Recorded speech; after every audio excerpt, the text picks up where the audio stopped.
What's up mga katambay at ka MKB. Yan. So yun, ang araw natin ngayon ay November 7, Thursday. Ang oras natin ay 4 o'clock ng hapon. So yun, at ang topic natin yun. So yun, mga katambay, bago tayo mag-umpisa magkwentuhan ay magkape muna.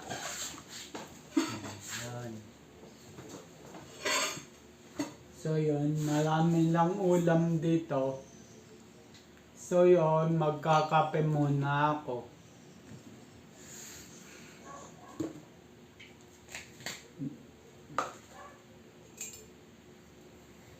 So hanggang nagtitimpla ko ng kape, may chat sa akin, isang follower. Sabi sa akin, boss, katambay ko nan, sabi sa akin. Nag-good evening siya. Tapos, kaluktong, bakit daw ako hindi nagbabike? So, sasagutin ko po yan kung bakit hindi ako nakakapag-bike.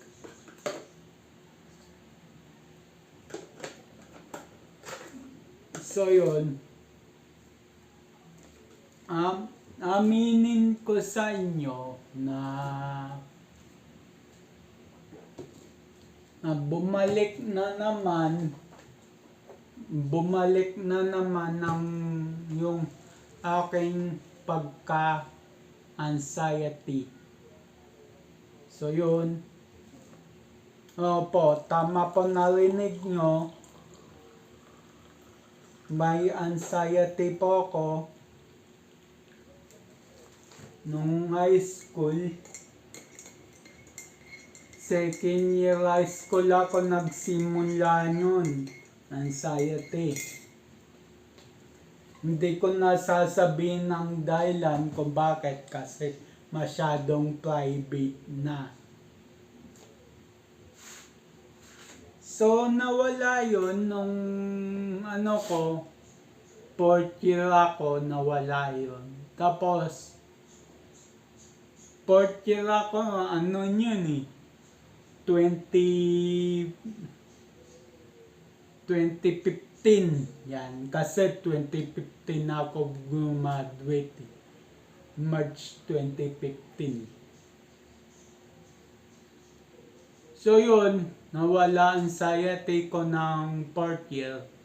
And then ngayon 2024, bumalik siya. Mga October 2024, bumalik siya, napapansin ko. So yun isa sa mga dahilan kung bakit hindi na ako nakaka-bike vlog. Although nagbabike naman ako, papitik-pitik lang. Pero hindi ko na siya na iba-vlog. Kasi yun nga, gaya ng sabi ko, na sumpong ako ng anxiety. Yan. Kaya matagal ako nawala. Tsaka yung mga hindi ako nakakapag-upload ng weeks, ng months,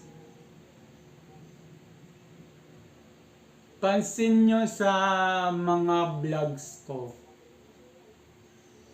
Dati sunod-sunod yung upload ko.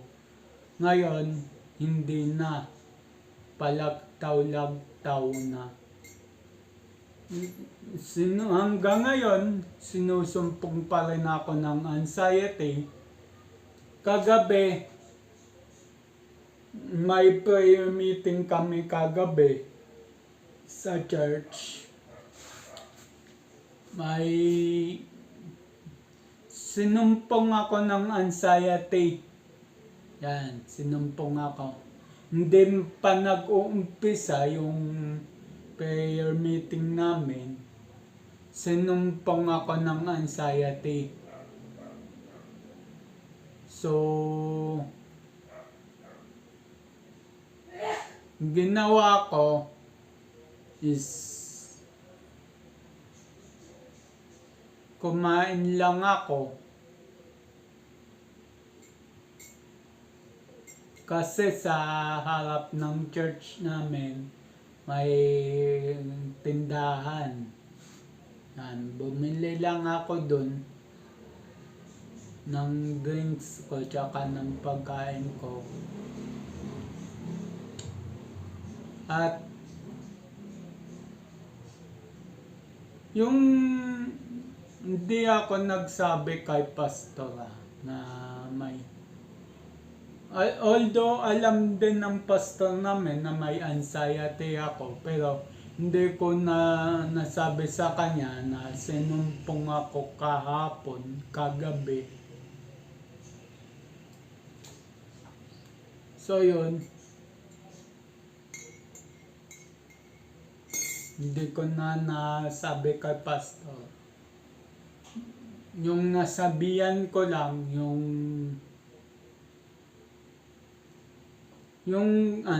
president namin. Ay, hindi pala president.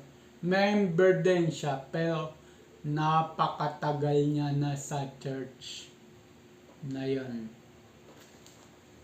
So ako, yung member pa lang, since 2023, member na ako doon. Mga June 2023, bagong pasok ako sa church. Yan. Sa mga hindi pa kasi nakakaalam, dati akong Katoliko. Yan. Although ngayon, as yung sa birth certificate ko, baptismal ko, is Katoliko pa nakalagay. Pero na-bautismohan na ako ng born again. Yung video ko na blines ako sa lawak, yan, nilubog ako sa tubig.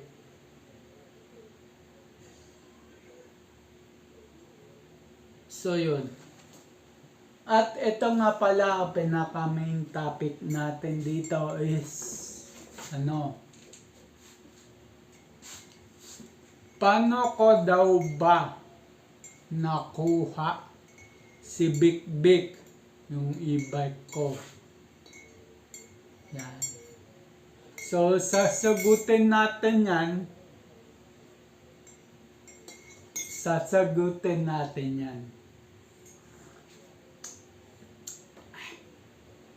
Sarap ng kape.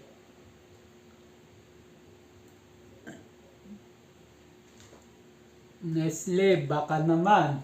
Joke lang.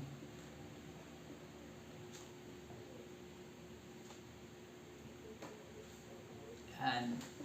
So, sasagutin ko yung about sa pagkuha ko kay Bik Bik o sa e-bike ko. Yan. So, yun.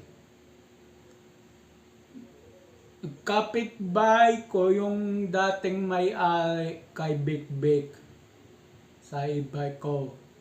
Kapitbahay ko, kataparan bahay ko. So, nakikita ko na yan pag ako lumalabas ng bahay. nakikita ko na yan. Pasensya sa unang may-ari. Nilulumot, lobo ang baterya, may putol yung wiring, pilat yung tatlong gulong, punong-puno ng alikabok, sapot, walang tapal, basag ang bubong, and then yun, lusot ang mga brakes, stuck ang brake sa kanan, lusot ang brake sa kaliwa, tapos sira yung headlight, yun. Nakuha ko siya. Nung una, hindi binibenta yan kasi yung anak ng may-ari ng e-bike na yan, si Big Big, ay nag-migrate na sa sa Canada. Hindi ko alam sa Canada ba or Amerika. Basta hindi ko alam sa dalawang yun kung saan siya nag-migrate. So yun, kinuha ko siya sa nanay ng may-ari.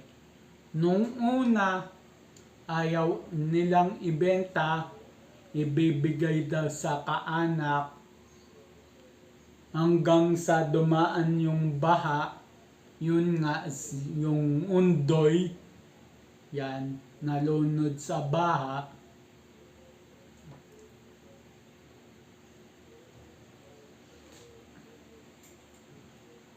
Yung undoy po tuloy, hindi, sorry.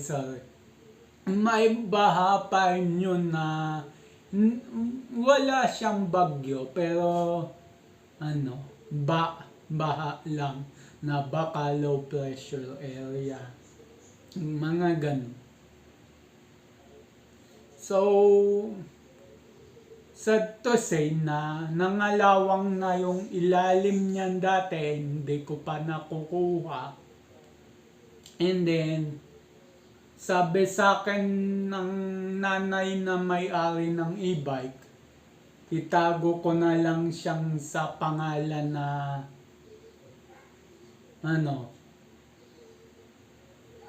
itago ko na lang siya sa pangalan na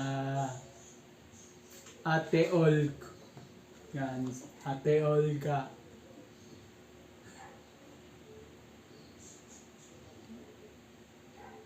Ito si Ate Olga. Mabait to sa akin. Uy, baka sabihin nyo, totoong pangalan yung Olga. Nilagyan ko lang siya ng screen name. Yan.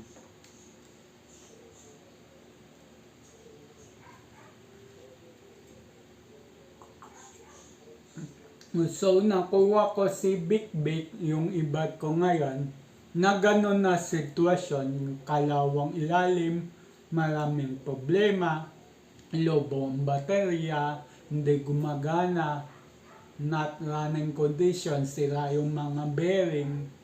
And then ako, kinuha ko, nag-usap kami, nag-settle kami, kasama yung father ko, yung tatay ko, kasi kung ako lang, hindi ko alam yung mga ganyan. So, tinawag ko yung tatay ko at itinuro naman sa akin ng tatay ko kung anong gagawin. Sinamahan niya ako sa buyer ng e-bike. So yun, nabili namin. Mura lang ng pagkabili. Hindi ko na sasabihin yung exact presyo. Pero mura lang yung pagkabili. namin. So yung e-bike na yon is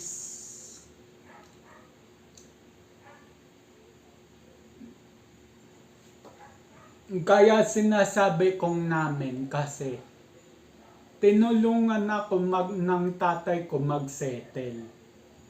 Yan. Kasi wala akong alam sa mga ganyan eh.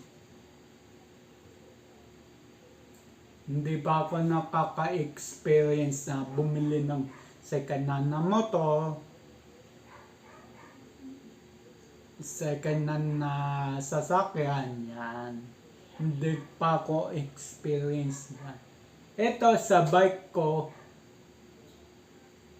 sa mga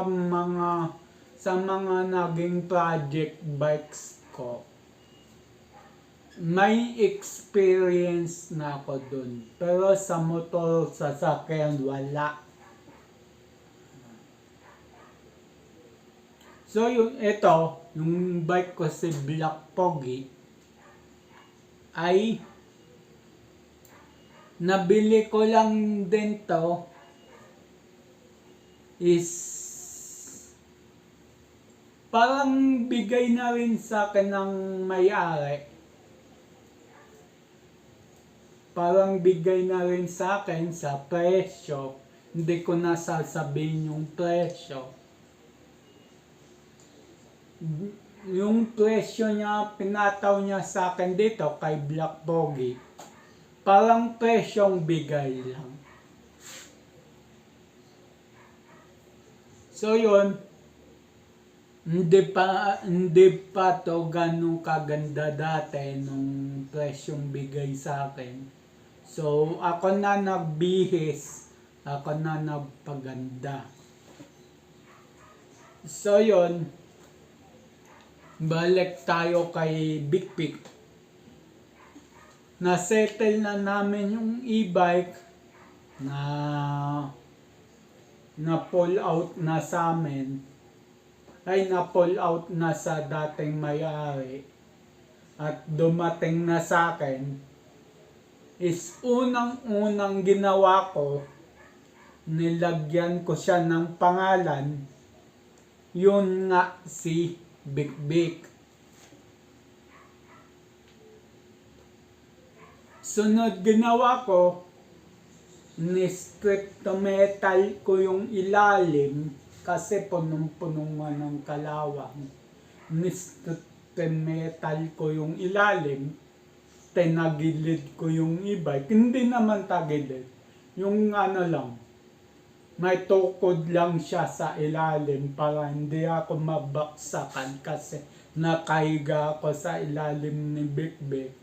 Ni-strip to metal ko, tapos nilinisan ko ng hangin, and then pinailoksan ko ng primer, and then yun, pinailoksan ko ng itim muna kasi wala pa akong rubberize yun. Itim muna pinilox ko, ordinary. Yung heat resistant na binuga ko. So yun, okay na yung ilalim. Next step, yung ibabaw, ang dami din kalawang ibabaw. Lalo na sa may base ng bubong, daming kalawang. Tinanggal ko muna yung lumang baterya. Tinanggal ko muna. Pinasok ko muna dito sa loob ng bahay. And then sa tabing kalsada lang ako gumagawa.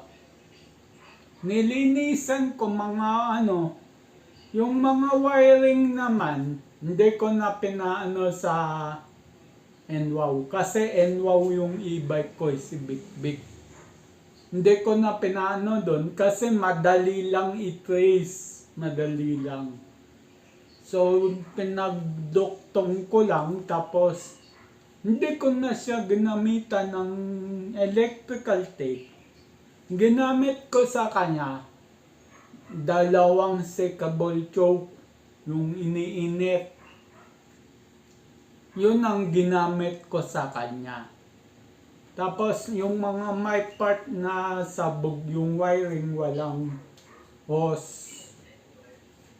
Nilagyan kong, binalutan ko ng Teflon tape. So yun. Pagkatapos wiring testing kasi nakahiram ako sa kapitbahay kung may e-bike ng baterya. So swak yung baterya niya sa akin.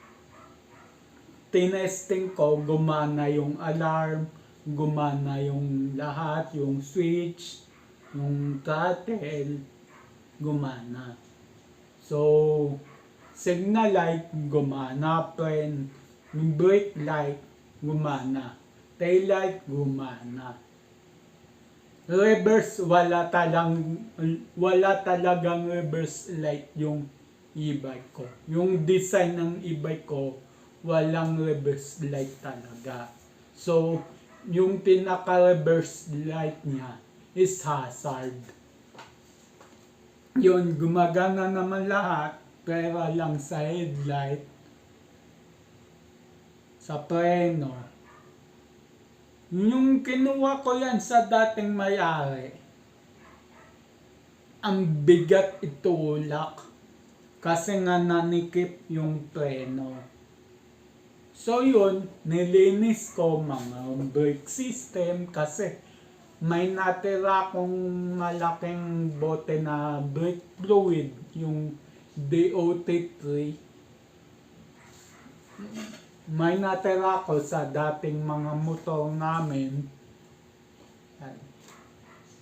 So nilinis ko, tinanggal ko yung hose, tinanggal ko yung brake master, brake caliper. Nilinis ko isa-isa, tinutbrush ko. So yun, okay na, sinalpak ko, working na yung mga preno. So next na pinalitan ko, bumili ko ng headlight, bumili ko ng mga ilaw sa harap, pang signal light. Tapos pinalitan ko yung bagong tail light kasi preno lang gumagana, yung tail light niya kukurap-kurap.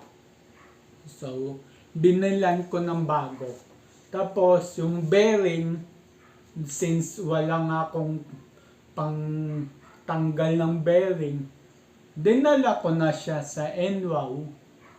Doon ko na siya pinaayos. Bearing ng gulong sa likod, sa harap, pati yung bearing ng brace sa may manibela. Yun ang pinapalitan ko.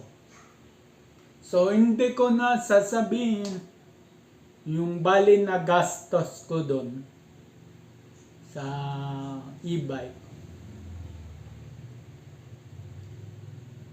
Ang masasabi ko lang is halos pumantay siya sa presyo ng nabili ko.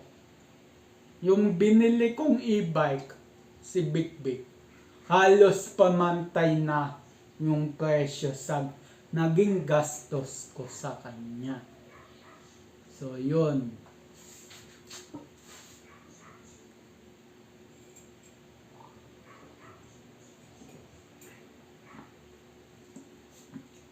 Pero hindi naman siyang tamang-tama, kumbaga may ano pa. Hindi ko sasabihin yung presyo, hindi.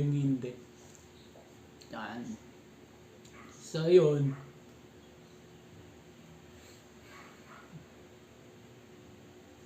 So yun, yung ano, napangalanan ko siya nung una ng Big. Umugong yun. Pati magulang ko nakaalam na ito si Big kasi pinaalam ko sa kanila.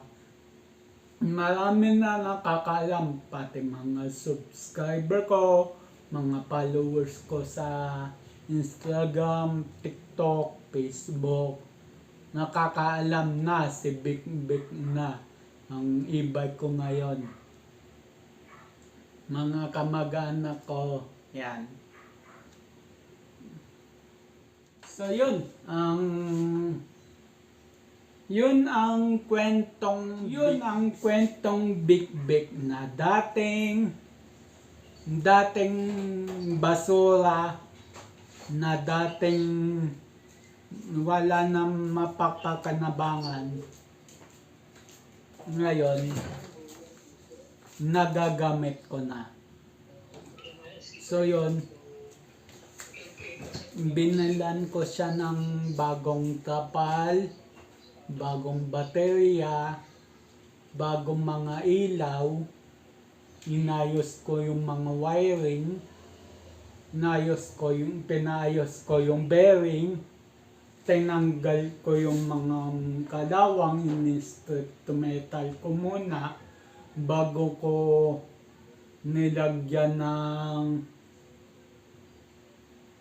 anti-kalawang, tapos primer, tapos yung itim na pintura lang kasi wala pa akong pang rubberized na pintura. Pero soon paparuberize ko yan. Ewan ko kung magkano magiging cost. Yun. So yun, hanggang sa napakita ko sa church namin na pa-blessing ko rin si Big Big, at tuwang-tuwa naman sa akin na nakabili ko ng isang ganong luma, pero ngayon naging brand new siya. Yan. So marami pa akong aayusin dun, pero sa susunod na yon, kasi low bat ako ngayon. Yan. So sa susunod ko na siya maayos. Pinag-isipan ko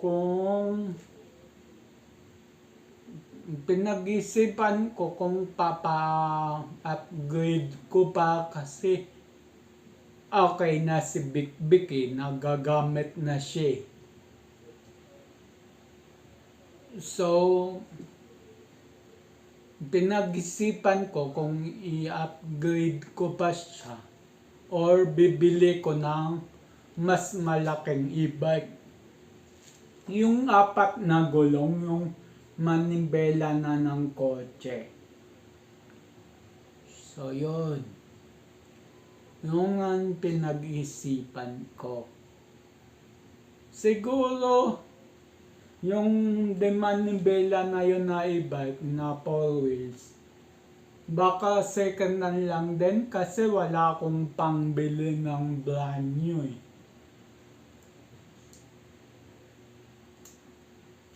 Mahal ng brand new ng e-bike. And wow, baka naman, joke lang, peace and wow. Hindi, sa lahat ng mga taga-NWOW, mahal ko kayo kasi nung pina-service ko yung e-bike ko sa inyo, mabilis, de kalidad. Yan. So, mahal ko kayo.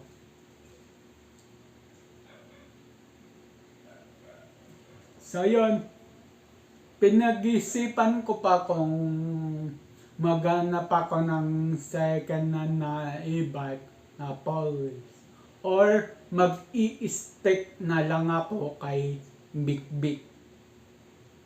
Kasi ang balak kong gawin, pag nakabili pa ako ng isa pang e-bike, yung isa kong e-bike, pupunta ako sa probinsya, sa Bulacan. Yan. Pagka magbabakasyon ako doon, may gagamitin ako. It's either si Big Big or yung Paul Wheels na e-bike. Ang i-stay ko doon sa probinsya. May mga kamag-anak naman ako na pwedeng gamitin yun para hindi ma-stuck, hindi masira. Kung tutusin nga, nakausap ko na yung mga pinsan ko dun. Na sabi nila, pwede nilang gamitin hanggat wala daw ako dun. So yun. Yun lang ang kwentong bik-bik ko. So yun, ubos na kape ko, isang sip na lang.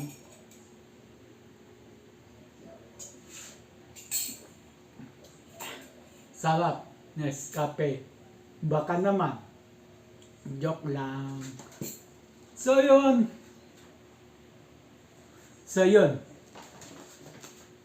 So yun mga katambike, at dito na ako magpapaalam. Hanggang sa next vlog na lang uli.